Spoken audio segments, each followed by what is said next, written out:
수연아, 이번 달에 왜 돈 입금을 안 했니? 상냥하지만 오만한 목소리. 10년을 들어온 목소리라 이제 귀에 딱 박혀 있어요. 저 목소리로 얼마나 많은 돈을 뽑아갔는지. 어제까지 기다려봤는데 안 들어오더라고. 바쁜 거야 나도 알지. 근데 수연아, 제삿날도 얼굴 한 번 안 비치더니 이제 돈도 제때 안 보내니? 손이 떨렸습니다. 근데 이번엔 무서워서가 아니었어요. 800만 원 매달 10년. 단 한 번도 늦은 적 없이 꼬박꼬박 보냈어요. 그 돈이 어디로 갔는지 저 이제 다 알거든요. 최고급 산후조리원 특실, 강남 5성급 호텔 돌잔치, 신축 아파트 전세금, 미용실 창업 자금. 전부 다요. 내 남편과 상간녀가 낳은 혼외자에게 쓰였어요. 그 여자 새 출발 미천으로 쓰였고요. 내가 미안해서 죄스러워서 보낸 돈이 그렇게 쓰인 거예요. 어머님, 제 입에서 나온 말이 저도 놀라울 만큼 차가웠어요. 그 돈은 앞으로 새 며느리한테 달라고 하세요. 전화기 넘어가 싸늘하게 굳어버렸습니다. 몰랐겠죠, 그 사람들. 내가 이미 다 파악하고 있다는 걸. 산후조리원도, 호텔 돌잔치도, 아파트도, 미용실도. 저는 그 배신의 고리를 전부 쥐고 있었고 이제 끊어낼 준비가 됐습니다. 저는 한수연이고 올해 40대 초반이에요. 판교에서 물류솔루션 회사 대표로 있습니다. 이 회사는 제가 맨손으로 만든 거예요. 결혼하고 3년쯤 됐을 때 재고 자동화 프로그램 하나를 개발했는데 입소문이 생각보다 훨씬 빨리 났어요. 직원 셋이서 오피스텔 한 칸 빌려서 시작했던 게 지금은 직원만 60명이 넘는 회사가 됐고요. 근데 회사가 커질수록 제 개인 시간은 그냥 없어졌어요. 새벽에 나가서 자정에 들어오는 게 일상이었으니까요. 거래처 미팅에 개발 회의에 투자자 미팅까지 그냥 눈 뜨면 일이었습니다. 그러다 보니까 시댁 행사를 자꾸 빠지게 됐어요. 명절은 어떻게든 갔는데 제삿날이나 집안 어른들 생신은 솔직히 거의 못 갔습니다. 그때마다 시어머니 전화가 왔어요. 수연아, 이번 주 토요일 제삿날이야. 어머님, 이번 주는 거래처 미팅이 있어서 정말 어렵겠는데요. 그래, 뭐 어쩌겠어. 대표가 바쁘면 바쁜 거지. 근데 수연아, 못 나오면 못 나오는 거고 그럼 집안 살림에는 좀 보태야 하지 않겠어? 며느리가 그래도 도리는 해야지. 항상 저랬어요. 당연한 얘기를 당연하게 꺼내듯이. 그게 더 무서운 거였는데 그땐 몰랐죠. 얼마나 드리면 될까요? 글쎄, 집안 살림이라는 게 이것저것 들어가는 게 많아서. 수연이가 대표니까 한 달에 800만 원 정도면 내가 두루두루 챙길 수 있을 것 같은데. 800만 원. 처음 그 숫자를 들었을 때 적지 않다고 생각했어요. 근데 어머님이 워낙 자연스럽게 말씀하시는 바람에 제가 오히려 당연한 것처럼 받아들였습니다. 못 나가는 게 미안하니까요. 대표 며느리니까 그 정도는 해야 한다고. 그렇게 시작된 자동이체가 매달 25일 10년이 됐습니다. 처음엔 당연히 해야 하는 거라고 생각했어요. 내가 못 나가는 만큼 돈으로 채우면 된다고. 근데 시간이 지날수록 이상하더라고요. 낡은 빌라에서 혼자 사시는 분이 800만 원씩 받으면 충분하고도 남을 텐데 한 달이 멀다 하고 추가 요청이 들어왔어요. 이번 달은 보일러를 갈아야 해서, 친척 경조사가 겹쳐서, 집 수리비가 들어가서, 뭔가 항상 이유가 있었습니다. 그때는 그냥 그런가 보다 했어요. 800만 원씩이나 받으면서 왜 매달 추가로 요청을 하나 싶긴 했는데 차마 그 이유를 의심할 생각을 못했죠. 저한테 그렇게 살갑게 대해주셨거든요. 늘 저를 칭찬하고 제 편인 척 하셨으니까요. 그게 전부 계산된 거였다는 걸 나중에야 알았습니다. 2025년 봄이었어요. 대형 유통사 계약을 앞두고 회사가 완전히 바쁘게 돌아가고 있었고, 저는 그야말로 회사에서 살았어요. 그날도 새벽 2시까지 개발팀이랑 씨름하다가 대표실 소파에서 잠깐 눈 붙이고 아침 7시에 미팅 준비 중이었는데 남편한테 전화가 왔어요. 여보, 오늘 저녁에 거래처 회식 생겼어. 늦을 것 같아. 알았어요. 남편 강진혁. 결혼하고 제가 회사 만들 때 같이 들어온 사람이에요. 처음엔 영업 지원으로 시작했다가 나중에 사업개발 이사 명함을 달았죠. 솔직히 말하면 실적다운 실적은 없었어요. 근데 대표 남편이고 저도 집안 평화를 위해 그 정도는 해줘야 한다고 생각했으니까요. 돌이켜보면 그게 제 첫 번째 실수였습니다. 능력도 없는 사람한테 회사 이사 자리를 줬고 법인카드를 쥐어줬고 차를 내줬어요. 사랑해서가 아니라 편하려고 한 선택이었는데 그 편함이 나중에 제 발목을 잡을 줄은 몰랐죠. 그날 오후 거래처 계약 미팅이 있었어요. 중요한 자리라 핵심 인원들이 다 나왔고 남편도 이사 자격으로 자리에 있었죠. 미팅 끝나고 거래처 담당자가 저한테 명함을 내밀었어요. 대표님, 좋은 제안 감사합니다. 다음 주에 검토 후 연락드릴게요. 그런데 남편이 갑자기 치고 나왔어요. 박 부장님, 사실 이 솔루션은 제가 처음부터 설계에 직접 참여한 거거든요. 기술 파트는 개발팀이 맡았지만 비즈니스 모델 자체는 제가 다 설계했다고 보시면 됩니다. 어이가 없었어요. 남편은 기획 자리에 앉아본 적도 없고 개발 과정에서 한 게 없어요.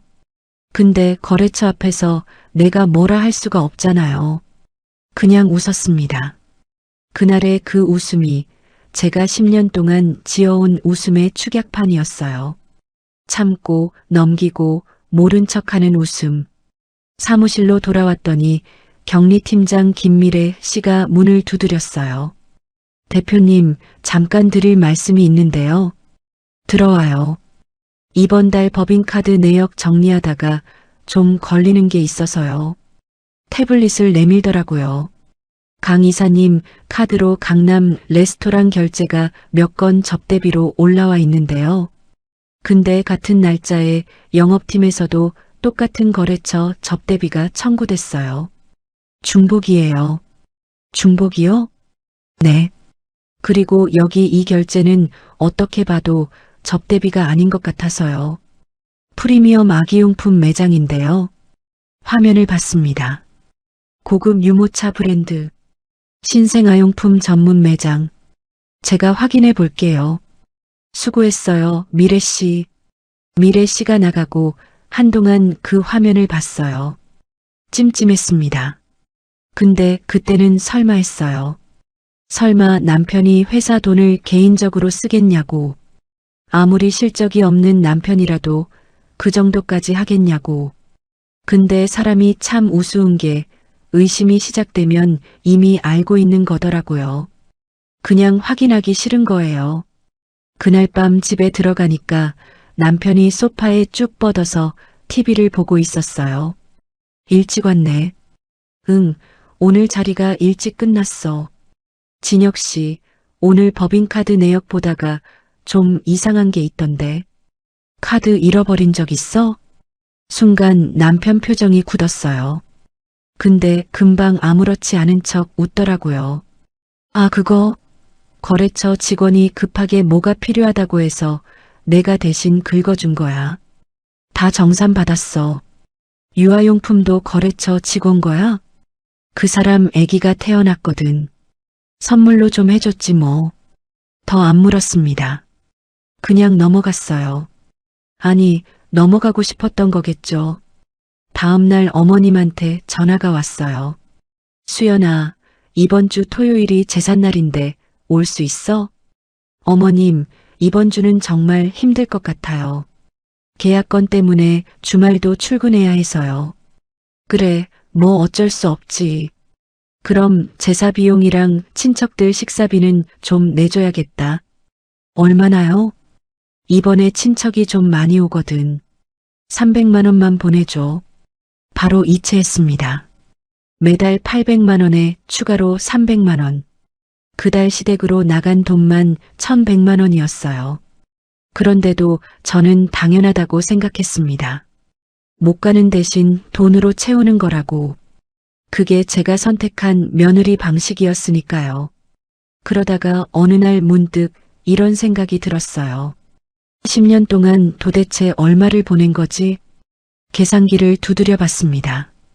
800만 원 곱하기 120개월. 9억 6천만 원. 멍했어요. 거의 10억이었습니다. 여기다가 명절이며 제삿날이며 경조사 때마다 추가로 보낸 거 합치면 10억은 가뿐히 넘겠더라고요. 10억? 서울의 아파트 한 채는 살 수 있는 돈이었어요. 근데 그 돈이 어디로 갔는지 저는 한 번도 따져본 적이 없었습니다. 그날 밤 잠이 안 왔어요. 법인카드 내역이 자꾸 머릿속에서 맴돌았어요. 유아용품, 레스토랑, 그리고 어머님한테 매달 나가는 800만 원.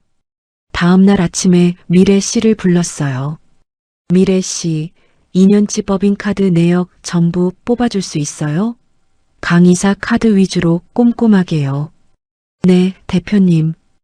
혹시 무슨 문제가 있나요? 그냥 점검 차원이에요.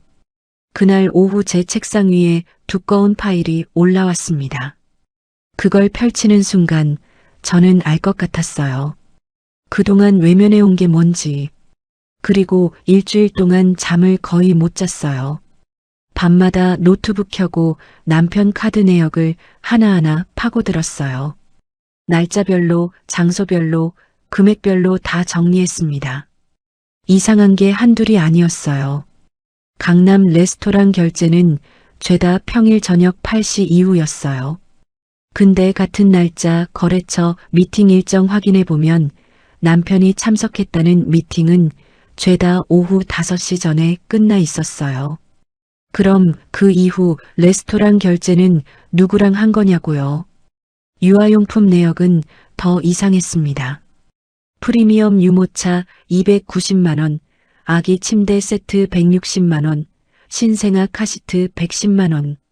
근데 그 시기가 딱 어머님이 유난히 자주 추가로 돈을 요청하시던 때였어요. 수연아, 이번 달은 욕실 수리를 해야 해서 좀 급해. 수연아, 친척 경조사가 한꺼번에 겹쳤어. 그때 추가로 보낸 돈만 몇백만 원이었습니다. 그리고 더 이상한 결제가 눈에 들어왔어요. 강남 5성급 호텔. 연회장 예약금 명목으로 580만 원. 호텔 이름을 검색해 봤어요. 강남에서도 손꼽히는 특급 호텔이더라고요. 돌잔치 패키지가 기본이 500만 원부터 풀 패키지는 1200만 원을 훌쩍 넘는 곳이었습니다. 돌잔치. 그게 어떤 의미인지 머릿속에서 계산이 됐어요. 아이가 태어나고 딱 1년이 됐다는 거잖아요. 그리고 남편은 그 돌잔치를 회사 법인카드로 거래처 접대비 명목으로 긁었습니다. 어머님이 그 시기에 유독 추가로 돈을 자주 요청하셨던 것도 이제 이해가 됐어요. 가슴이 내려앉았습니다. 속이 울렁거렸어요. 근데 저는 자리에 앉아서 계속 파일을 넘겼습니다. 다음 날 남편이 접대비로 많이 쓴 레스토랑을 추려봤어요. 청담동 프렌치 레스토랑이 제일 많이 나왔습니다. 분위기 좋기로 유명한 곳이더라고요. 그 레스토랑 인스타그램을 뒤졌어요. 한참 스크롤하다가 손이 멈췄습니다. 작년 게시물이었어요. 레스토랑에서 올린 사진인데 음식 사진 뒤 배경에 커플이 찍혔더라고요. 남자는 남편이었어요. 여자는 젊고 예뻤습니다. 긴 머리를 한쪽으로 넘기고 남편을 보면서 웃고 있었어요. 촛불이랑 와인 잔이 사이에 있었고요. 손이 떨렸어요. 그 사진을 캡처하고 계속 파고들었습니다. 그러다가 결정적인 걸 찾았어요.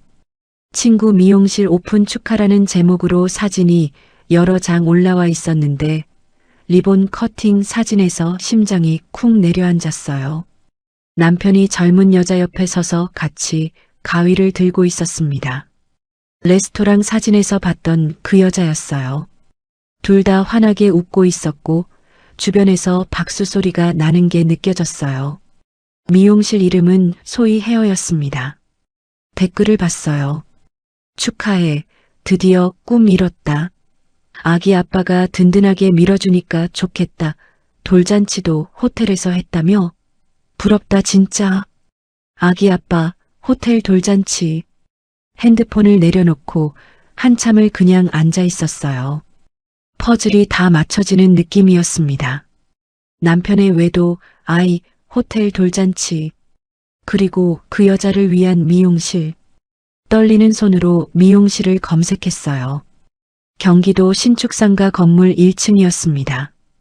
임대료가 만만치 않은 자리였어요. 인테리어 사진을 보니까 고급 헤어살롱 수준이더라고요. 이 정도 차리려면 최소 1억 이상은 들었겠다 싶었어요.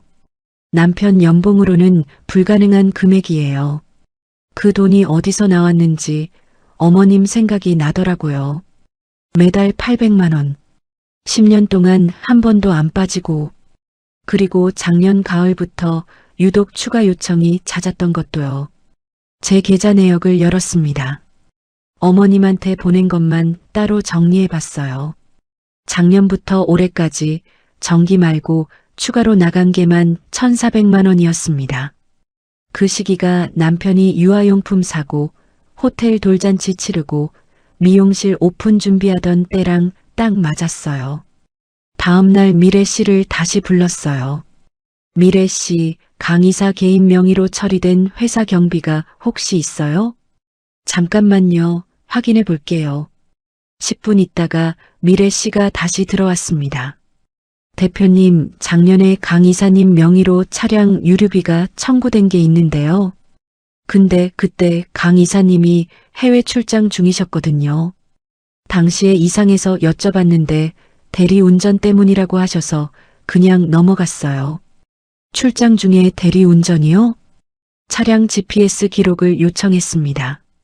30분 있다가 나온 기록을 봤는데 남편이 해외에 가 있던 그 5일 동안 회사 차가 매일 산후조리원 앞에 주차되어 있었어요. 산후조리원. 그 단어를 보는 순간 모든 게 선명해졌습니다. 남편은 출장을 핑계로 산후조리원에 있었던 거예요. 막 아이를 낳은 그 여자 옆에 회사 차를 끌고 산후조리원 홈페이지를 찾아봤습니다. 엄마들 사이에서 제일 고급스럽기로 소문난 곳이었어요. 특실이 사주에 1,300만 원이 넘는 곳이었죠. 그 돈도 결국 어머님을 통해 흘러갔겠구나 싶었습니다. 제가 보낸 800만 원에서 다음날 저는 경기도 신축 아파트 단지 앞에 서 있었어요. 상간녀가 SNS에 올린 사진들에서 찾아낸 곳이었습니다. 경비실에서 택배 온 척하면서 확인했어요. 서소의 C805 맞죠? 맞는데 지금 안 계실 거예요. 낮에는 미용실에 가 계시거든요. 805호 머릿속에 새겼습니다. 부동산 사이트에서 그 단지 시세를 찾아봤어요. 전용 84 전세가 약 5억 5천만 원이었습니다. 남편 능력 밖의 금액이었어요. 한참 밖이었죠. 근데 어머님 계좌에 10년 동안 9억 넘는 돈이 들어갔으니까요. 그날 밤 집에 들어가서 남편한테 아무 말도 안 했습니다. 평소처럼 밥 먹고 TV 보고 잠자리에 들었어요. 근데 잠이 안 왔어요. 옆에서 코 고는 남편을 보면서 생각했습니다. 이 사람은 지금 아무렇지도 않게 자고 있네. 내 돈으로 그 여자 아이의 호텔 돌잔치까지 해주고서 우리 사이에 아이 얘기를 꺼낼 때마다 남편은 항상 말했어요. 조금만 더 기다리자고. 회사 안정되면 여유 생기면. 근데 여유는 10년이 지나도 않았고 남편은 그 사이에 다른 여자와 아이를 만든 거예요. 눈물이 났습니다. 근데 소리는 안 냈어요. 무너지는 꼴을 이 사람한테 보이기 싫었거든요. 다음 날 아침 저는 회사 가는 대신 소희 헤어로 향했습니다. 신축상가 1층. 유리문 열고 들어가니까 은은한 음악이 흘렀어요. 고급 샴푸 향이 배어 있었고 수입 미용 기기들이 줄지어 있었죠. 어디 봐도 돈이 들어간 게 보이는 곳이었어요. 제 돈으로 차린 곳이었습니다. 카운터 뒤에 그 여자가 있었어요. 20 중반쯤 됐을까요? SNS에서 본 것보다 더 어려 보였어요. 환하게 웃으면서 저를 맞이했습니다. 어서 오세요. 예약하셨어요? 아니요. 그냥 둘러보려고요. 그러세요. 편하게 보세요.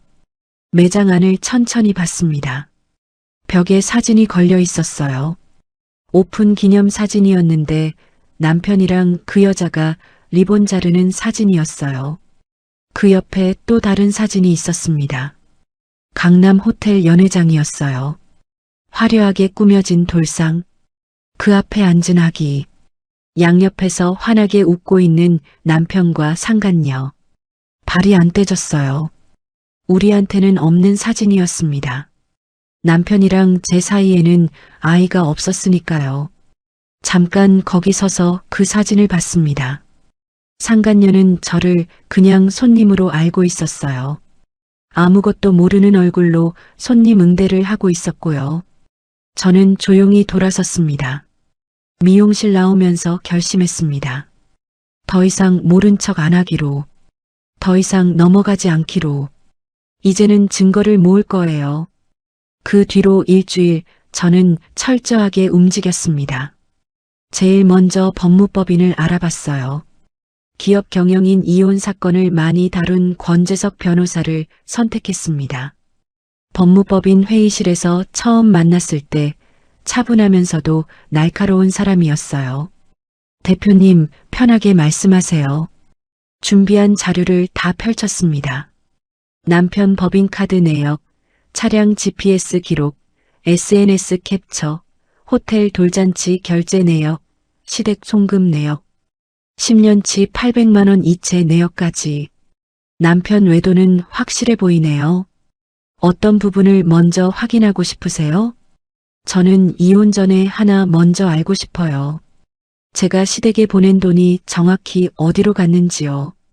시어머니 계좌 내역을 봐야 하는데 그건 동의 없이는 못 봐요. 다만 상대 여성 계좌 흐름을 추적해서 소송 과정에서 금융거래 조회를 신청할 수 있어요.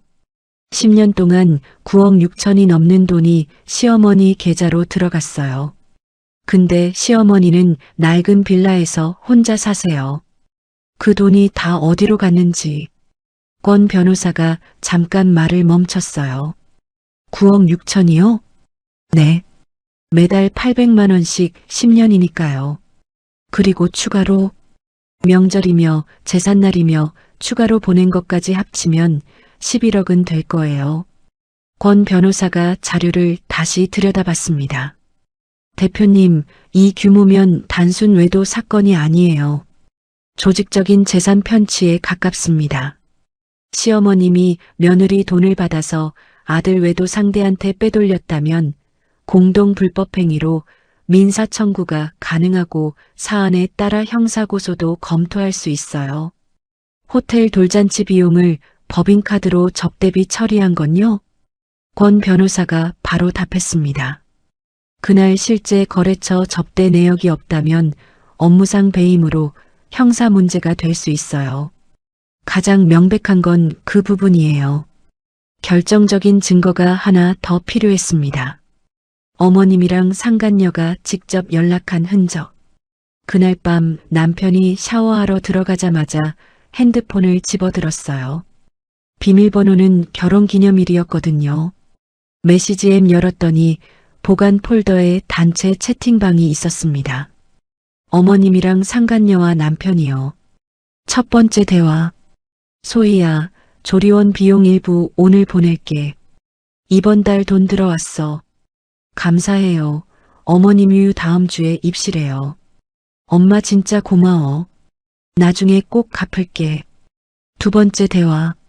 소희야, 우리 손주 잘 나았다니까 다행이다. 필요한 거 있으면 말해. 어머님 덕분에 좋은 데서 잘 쉬고 있어요. 애기도 건강해요. 엄마, 이번 달에 수연이한테 좀 더 받을 수 있어? 알았어. 내가 알아서 할게. 세 번째 대화. 엄마, 애기 돌잔치 호텔에서 하고 싶은데 수연이한테 이번 달에 돈 좀 더 달라고 해봐. 호텔이면 돈이 많이 들 텐데 나머지는 회사 카드로 처리할게. 엄마는 조금만 보태줘. 알겠어. 내가 이유 만들어서 받아볼게. 어머님 감사해요. 애기 돌잔치 진짜 예쁘게 하고 싶었거든요. 우리 손주 돌잔치인데 당연히 예쁘게 해야지. 네 번째 대화. 어머님, 미용실 인테리어 잔금이 좀 부족해요. 얼마나? 500만 원이요. 이번 주에 보내줄게. 엄마 진짜 고마워. 꼭 갚을게. 더 읽을 수가 없었어요. 손이 떨렸습니다. 근데 저는 빠르게 그 대화를 전부 사진 찍었어요. 증거니까요. 내가 매달 800만 원씩 보낸 그 돈. 어머님은 그걸 받아서 조금씩 상간녀한테 빼돌렸던 거예요. 산후조리원 비용으로, 호텔 돌잔치 비용으로, 미용실 인테리어 잔금으로, 그리고 나머지는 남편이 회사 법인 카드를 사용했고, 제가 없는 사이에 제가 새벽부터 밤늦게까지 일하는 동안 샤워 물소리가 멎었습니다. 핸드폰을 원래 자리에 놓고 소파에 앉아서 TV를 보는 척했어요. 남편이 나왔습니다. 여보, 나 배고픈데 라면 끓여줄래? 알았어. 부엌으로 걸어가면서 주먹을 꽉 쥐었습니다. 다 모였어요. 남편의 외도, 상간녀의 아이, 호텔 돌잔치, 미용실, 그리고 어머님이 그 모든 걸 도왔다는 증거. 울거나 따지거나 소리치지 않을 거예요. 매달 25일 나가던 그 800만 원, 이번 달부터 끊을 거예요. 돈줄이 막히면 저 사람들의 진짜 본성이 나올 테니까요. 밤 11시 인터넷 뱅킹 앱을 열었습니다. 자동이체 목록에서 어머님 계좌를 찾았어요. 매달 25일 800만 원. 10년 동안 한 번도 안 멈춘 이체. 해지 버튼에 손가락을 올렸어요. 망설이지 않았습니다. 클릭. 자동이체가 해지되었습니다. 그 문장을 보는 순간 속이 싹 내려가는 것 같았어요. 오래된 짐을 내려놓은 것 같은 느낌이었습니다. 이제 시작이었어요. 다음 날 아침 남편이 일어나기 전에 집을 나왔습니다. 회사 도착하자마자 미래 씨를 불렀어요. 미래 씨, 지금 당장 강 이사 법인카드 정지시켜주세요. 차량 배차도 취소하고요. 대표님, 갑자기요? 강 이사님이 물어보시면 뭐라고 하죠? 제가 직접 얘기할 거예요. 지금 바로 해주세요. 보안팀장한테도 연락했습니다. 최 팀장님, 강진혁 이사 출입 권한 오늘부로 제한해주세요. 대표실, 서버실, 격리팀 접근 불가로요. 대표님, 무슨 일이신지 여쭤봐도 될까요? 내부 감사해요. 나중에 말씀드릴게요. 오전 10시 진혁한테 전화가 왔습니다. 수연아, 내 카드가 안 되는데? 지금 점심자리인데 결제가 안 된다고. 내부 감사 중이에요. 경비 처리건 확인하는 거예요. 호텔 연회장 예약금이 접대비로 처리된 것도 포함해서요. 전화기 너머가 싸늘해졌습니다. 그게 사업개발 이사니까 감사 대상이에요. 당연히 사전 통보 없이 하는 거고요. 그동안은 개인 카드 쓰세요. 수연아, 잠깐만. 끊어버렸습니다. 25일 아침 9시 예상대로 어머님한테 전화가 왔어요. 수연아, 이번 달에 왜 돈이 안 들어왔어? 아, 제가 깜빡했나 봐요. 나중에 확인해 볼게요. 수연아, 요즘 집안에 나가는 게 있어서 좀 빠듯해. 빨리 좀 해줄 수 있어? 무슨 일이에요? 별건 아니고 생활비가 좀 모자라서.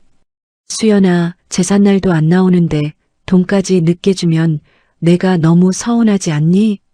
저는 잠깐 숨을 골랐습니다. 어머님, 그 돈 새 며느리한테 달라고 하세요. 손주 돌잔치를 고급 호텔에서 해줬으니까 잘해드릴 거예요. 전화기 너머가 딱 굳었습니다. 5초, 10초? 수연아, 지금 그게 무슨 말이야? 어머님 목소리가 싹 바뀌었습니다. 나긋나긋하던 게 다 사라지고 날 선 것만 남았어요. 어머님이 제 돈으로 뭘 하셨는지 저 다 알아요. 산후조리원 비용, 호텔 돌잔치 보조금, 아파트 보증금, 미용실 인테리어. 서소혜 씨한테 다 보내신 거 알고 있어요. 남편 핸드폰에 3분 단톡방이 고스란히 남아있거든요. 그게 돈 들어왔으니 조리원 잔금 보낸다. 이번 달 수연이한테 좀 더 받아서 호텔 잔금 보내줄게. 이런 거 말이에요. 어머님이 아무 말도 못했어요. 저 이제 안 보낼 거예요. 한 푼도. 법적으로 처리할 건 할 거고 변호사 통해서 연락 받으실 거예요. 너 며느리 주제에 지금 시어미한테 대드니. 저 이제 며느리 아니에요, 어머님. 끊었습니다.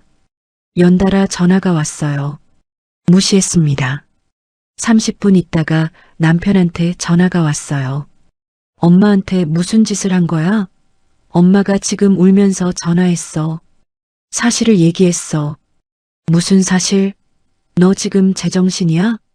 진혁 씨, 오늘 저녁 8시까지 집에 들어와. 안 오면 내가 먼저 다음 단계로 넘어갈 거야. 다음 단계가 뭔데? 너 지금. 끊었습니다. 저녁 7시 50분. 거실에 앉아서 남편을 기다렸어요. 핸드폰 녹음은 이미 켜놨습니다.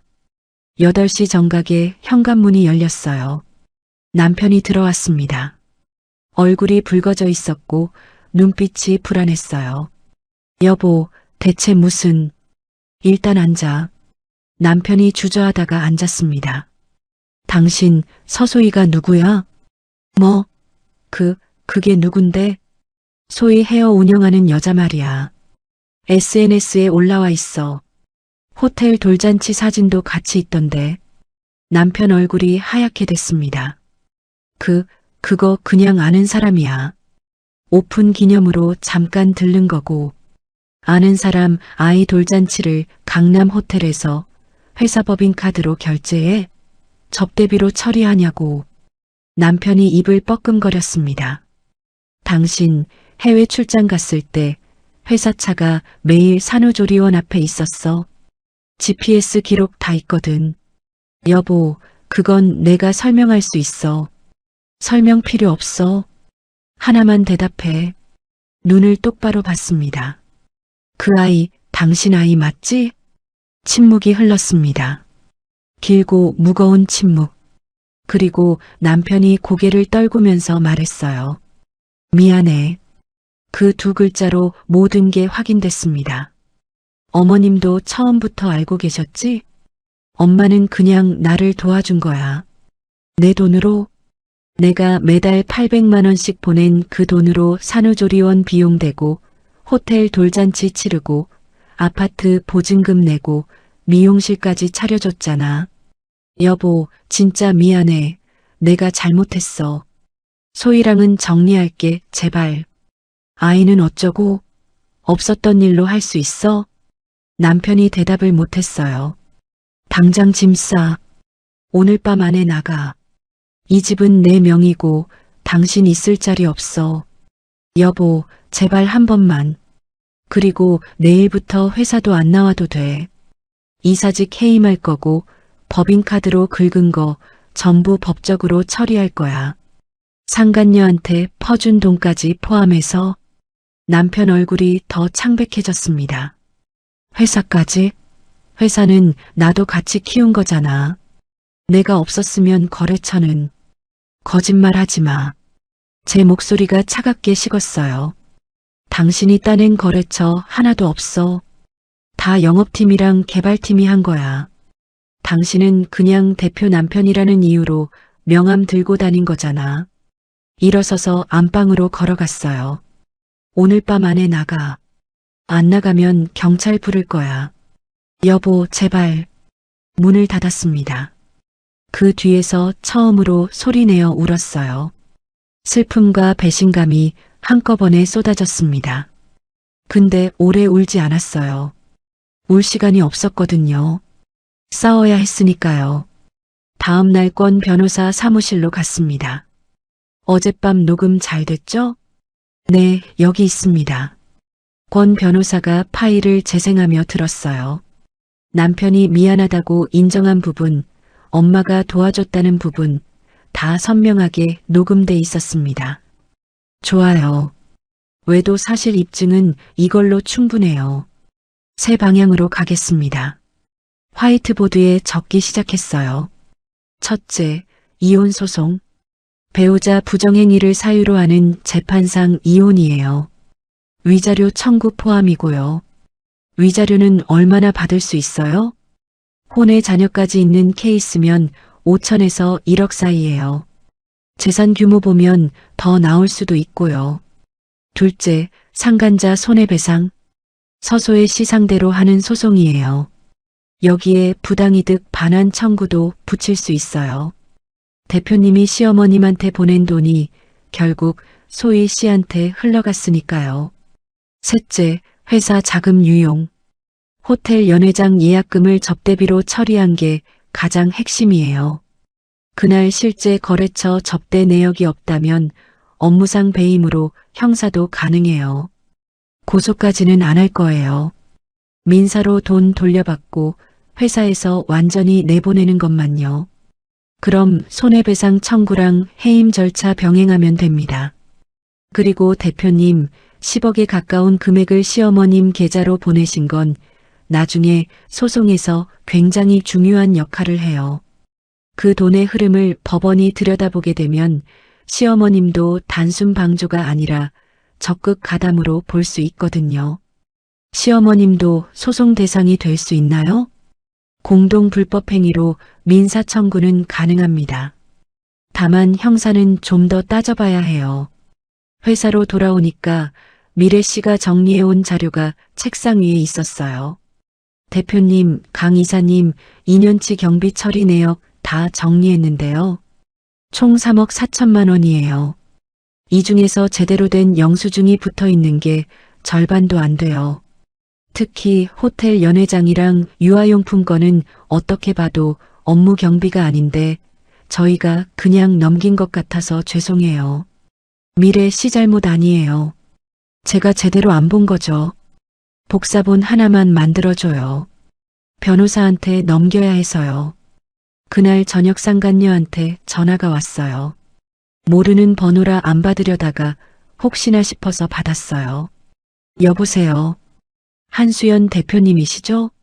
저 서소희예요. 목소리가 생각보다 차분했습니다. 무슨 일이에요? 오빠한테 다 들었어요.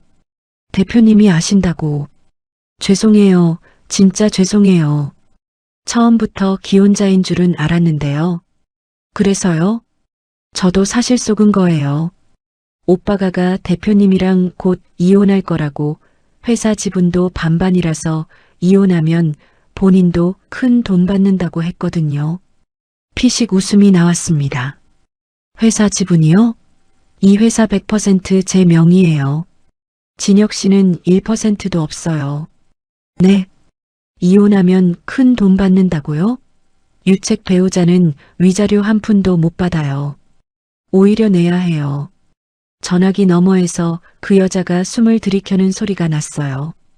그럼 오빠가 저한테 거짓말을 한 거예요? 소희 씨, 저한테 전화한 이유가 뭐예요?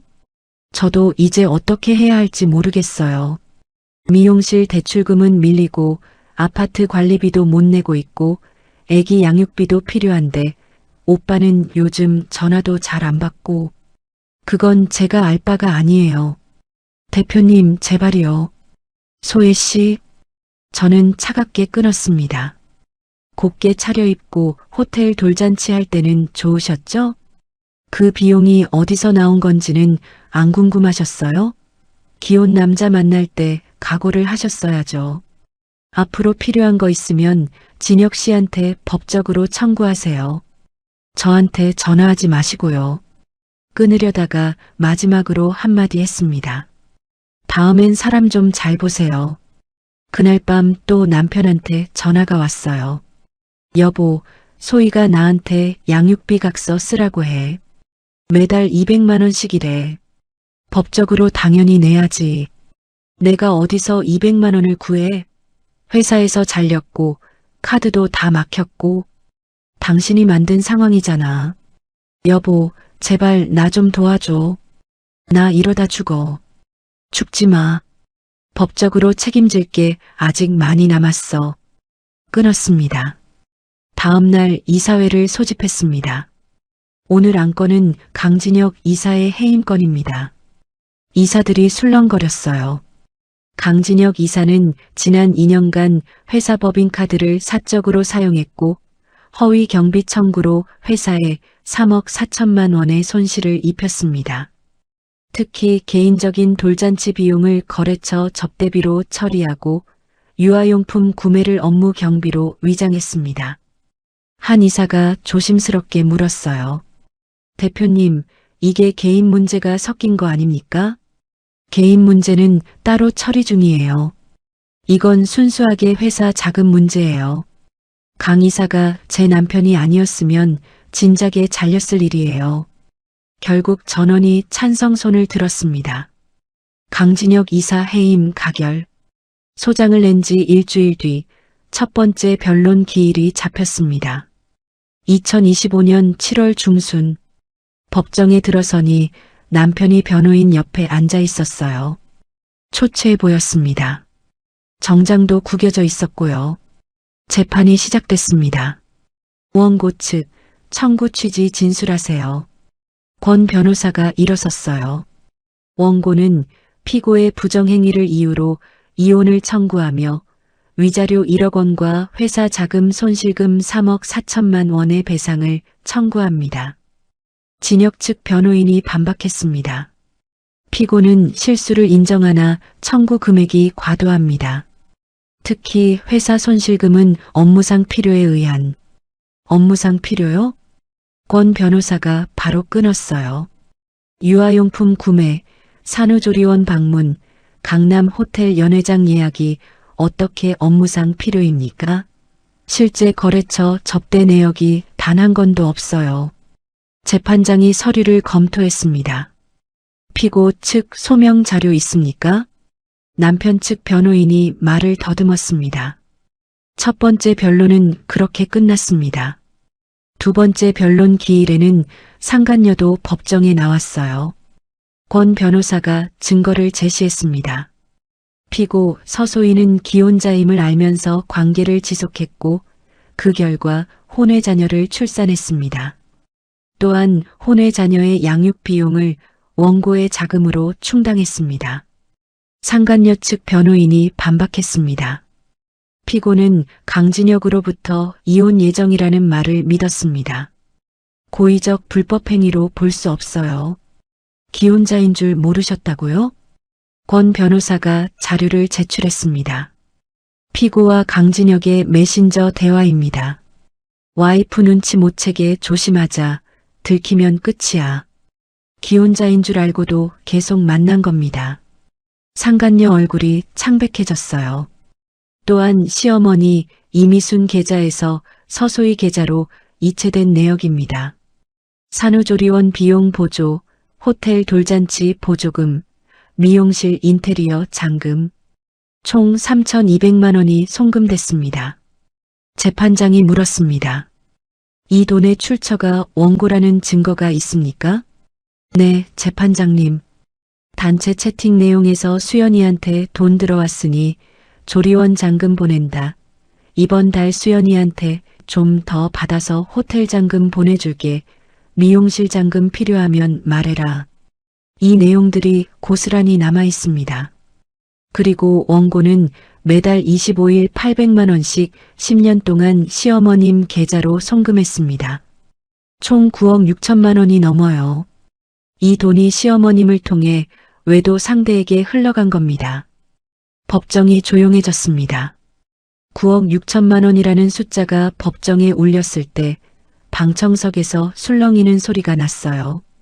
진혁은 고개를 숙였고 소희는 손을 테이블 아래로 내렸습니다. 세 번째 변론 기일에는 어머님이 증인으로 나왔어요. 많이 수척해 보이셨어요.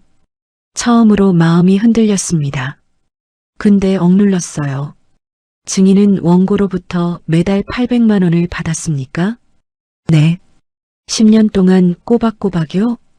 네. 그 돈의 일부를 서소혜 씨에게 보냈습니까? 어머님은 대답을 못했습니다. 산후조리원에 직접 입금하신 것도 확인됩니다.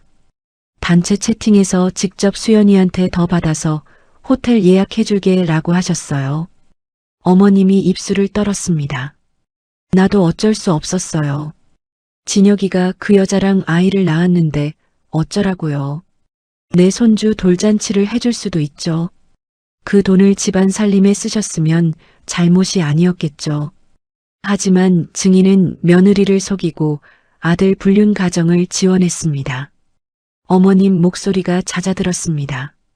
증인 신문이 끝나고 어머님이 내려오시면서 저와 눈이 마주쳤어요. 수연아. 저는 고개를 돌렸습니다. 남편 신문이 이어졌어요. 피고 어머니 이미순이 원고에게 받은 돈을 서소희에게 보낸 사실을 알고 있었습니까? 네. 직접 부탁하셨죠? 네, 제가 부탁했습니다. 수연이한테 돈 요구를 더 하라고요. 아이랑 소희한테 잘해주고 싶어서요.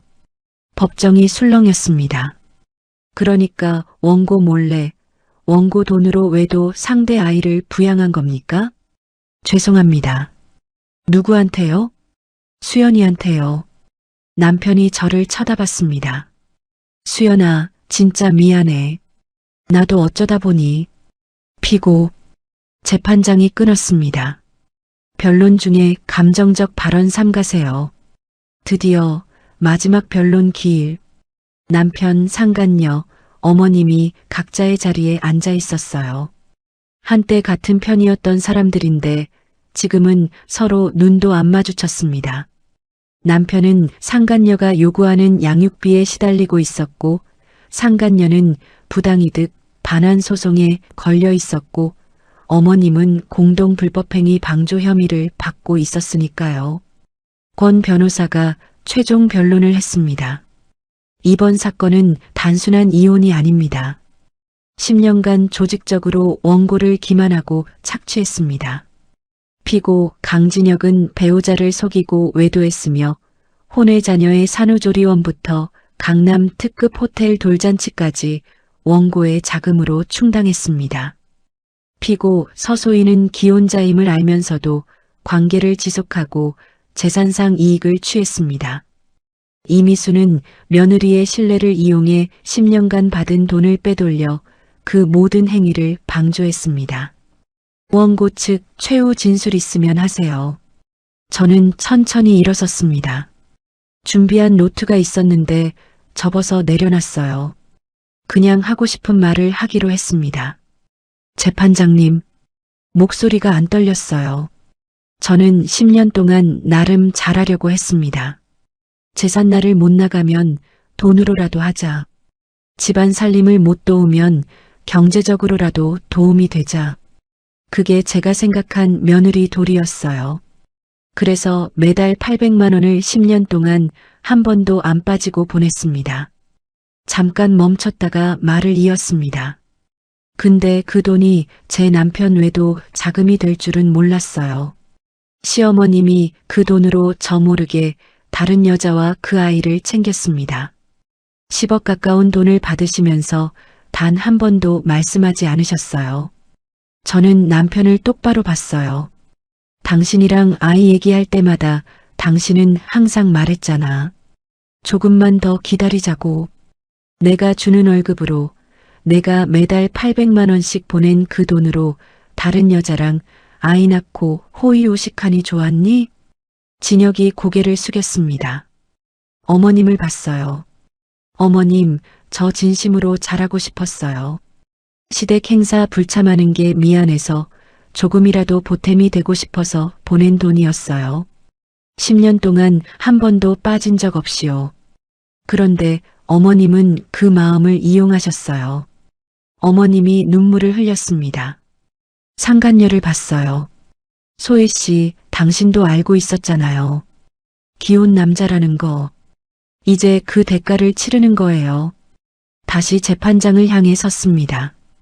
저는 잃은 걸 되찾고 싶습니다. 돈도 돈이지만 더 중요한 건 제 자존심이에요. 저는 더 이상 이 배신 속에서 살고 싶지 않습니다. 제가 만든 회사를 지키고 제 인생을 살고 싶어요. 정의로운 판결 부탁드립니다. 자리에 앉았습니다. 2025년 9월 15일 판결 선고일. 재판장이 판결문을 읽기 시작했어요. 원고와 피고의 이혼을 판결한다. 피고 강진혁은 원고에게 위자료 1억 원을 지급하라. 피고 강진혁은 원고에게 회사 자금 유용에 대한 손해배상금 3억 원을 지급하라. 피고 서소인은 원고에게 상간자 손해배상금 5천만 원을 지급하라. 피고 서소인은 원고에게 부당이득 반환금 3,200만 원을 지급하라. 망치 소리가 울렸습니다. 끝났어요, 진짜로. 법정을 나서는데 권 변호사가 악수를 청했습니다. 대표님, 축하드립니다. 감사해요, 변호사님. 근데 솔직히 돈보다 이게 끝났다는 게 더 후련해요. 6개월이 지났습니다. 2026년 3월 판교 신사옥 준공식이었어요. 12층짜리 새 건물, 정면에 제 회사 이름이 크게 붙어 있었습니다. 직원들이 다 모여서 박수를 쳤어요. 대표님, 축하드립니다. 미래 씨가 다가와서 조용히 말했어요. 대표님, 강 이사님 분할 납부 첫 입금 됐어요. 200만 원이요. 그래요? 잘 됐네요. 전 남편은 작은 회사에 다니면서 분할로 갚고 있었어요. 상간녀도 미용실을 접고 다른 샵에 취직해서 똑같이 분할 납부 중이라고 들었습니다. 어머님은 연락이 끊겼어요. 준공식이 끝나고 새 대표실로 올라갔습니다. 넓고 밝은 사무실, 큰 창문으로 판교가 다 내려다 보였어요. 책상 위에 가족 사진은 없었습니다. 직원들이랑 찍은 사진들, 회사 상패들이 그 자리를 채우고 있었죠. 서랍 안에 사진 한 장이 있었어요. 남편이랑 제가 웃고 있는 사진이었습니다. 한참을 봤어요. 그리고 파쇄기에 넣었습니다. 지지직. 그 소리와 함께 정말로 다 끝났습니다. 가방을 들고 사무실을 나섰어요. 새 건물, 새 시작, 새 인생. 이제 진짜 제 거였습니다.